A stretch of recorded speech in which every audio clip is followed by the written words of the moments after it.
Sayın Cumhurbaşkanı, uzun bir aranın ardından yeniden görüşüyoruz. Sizlerin şahsında Fransız halkını özellikle böyle bir akşamda kalbi duygularla selamlıyorum. Koronavirüsle mücadelenizi yakından takip ediyoruz. Bu vesileyle ülkem ve milletim adına salgında hayatını kaybeden Fransız vatandaşları için taziyelerimi sunuyorum. Ülke olarak aşılama çalışmalarımızı çok yoğun bir şekilde sürdürürken kontrollü normalleşme adımlarını da atmaya başladık. Şimdiye kadar yaklaşık 10 milyon vatandaşımızı aşıladık. Malumunuz bu sene Ankara Anlaşması'nın 100. yılını kutlayacağız. Türkiye-Fransa ilişkilerinde liderler arasında tesis edilen diyaloğun her zaman büyük rolü olmuştur. 1. François ve Kanuni Sultan Süleyman tarafından mektup teatisiyle temelleri atılan bu dostluk ilişkisi pek çok badireden başarıyla geçmiştir.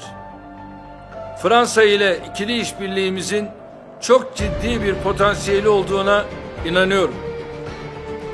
İki güçlü NATO müttefiki olarak Avrupa'dan Kafkaslara, Orta Doğu'ya ve Afrika'ya uzanan geniş coğrafyada güvenlik, istikrar ve barış çabalarına önemli katkılar sağlayabiliriz. Il y aura des tentatives d'ingérence pour la prochaine élection. De la part des Turcs? Évidemment. C'est écrit. Et d'ailleurs, les menaces ne sont pas voilées. Donc je pense qu'il faut qu'on soit très lucide. Moi, je considère que ça, c'est insoutenable. Après, moi, j'ai noté depuis le début d'année une volonté du président Erdogan de se réengager dans la relation. C'est ce que je lui ai dit tout à l'heure. Et donc, je veux croire que c'est possible, ce chemin. Mais je pense qu'on ne peut pas réengager quand il y a des ambiguïtés. Et je pense qu'en tout cas, je ne veux pas réengager une relation apaisée s'il y a derrière de telles manœuvres qui se poursuivent.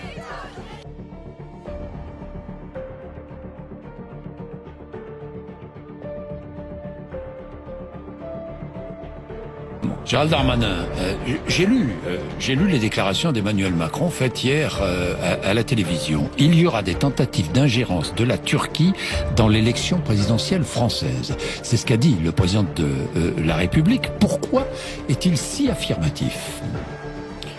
Parce que nous avons des informations, nous savons que des gouvernements, singulièrement le gouvernement turc, peut avoir des tentatives fortes d'ingérence politique. Comment ? Quelles ingérences et au profit de qui ? Si religieuse. Je crois que l'alerte du président de la République pour dire que nous ne sommes pas naïfs est une alerte évidemment bienvenue.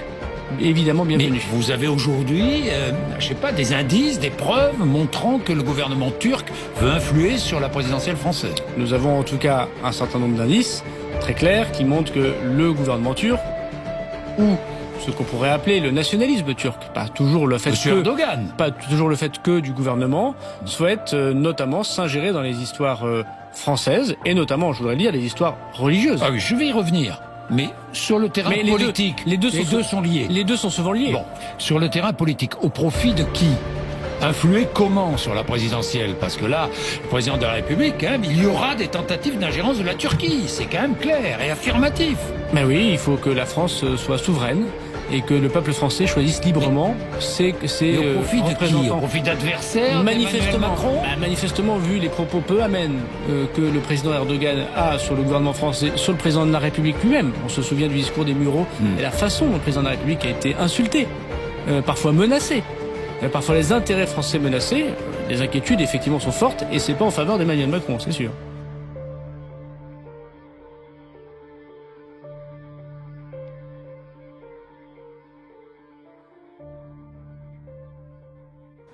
D'après le Washington Post, qui cite une évaluation de la CIA, la série de cyberattaques que Moscou est accusé d'avoir menées aurait aidé Donald Trump à battre Hillary Clinton lors de la présidentielle américaine. Chez les démocrates, mais également au sein du Parti républicain, des voix se sont élevées pour réclamer l'ouverture d'une enquête parlementaire.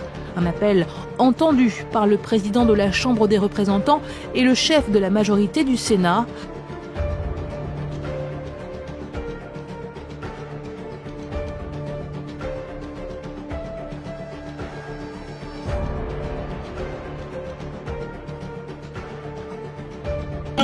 part de tous ceux qui sont armés devant les troupes turques est de répliquer et de mener implacablement la guerre pour vaincre Erdogan le terroriste et ses troupes qui sont celles du fascisme, de l'obscurantisme.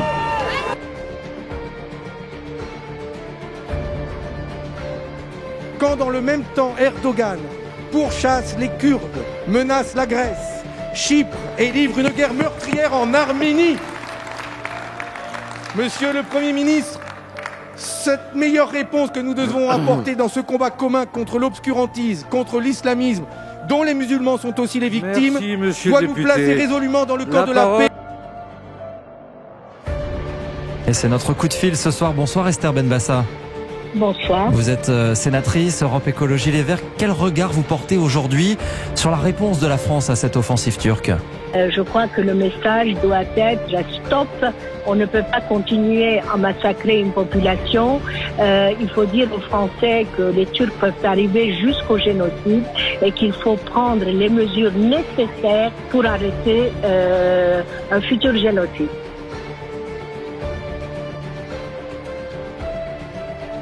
Jean-Christophe Lagarde, Erdogan est un complice de Daesh ? Oui, et c'est un assassin. De quel droit aujourd'hui envahit-il la Syrie ? De quel droit pousse-t-il ses chars, ses avions dans un territoire sur lequel il n'a aucun droit ? La Turquie n'a pas été agressée, la Turquie n'était pas en danger. C'est purement et simplement l'annexion d'une partie de la Syrie qui est en cours.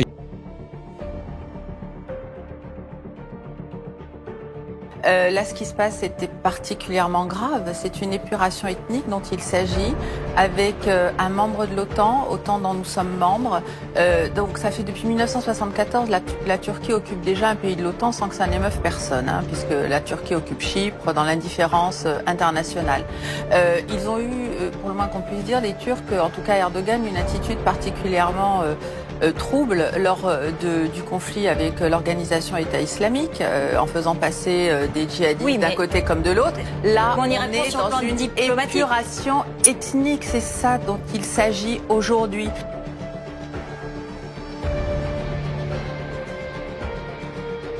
Aujourd'hui, clairement, Erdogan est un danger pour l'Europe et une menace pour la France. On l'a vu il y a quelques mois en mer Égée, à la frontière avec la Grèce, où il a soumis l'Europe entière au chantage migratoire.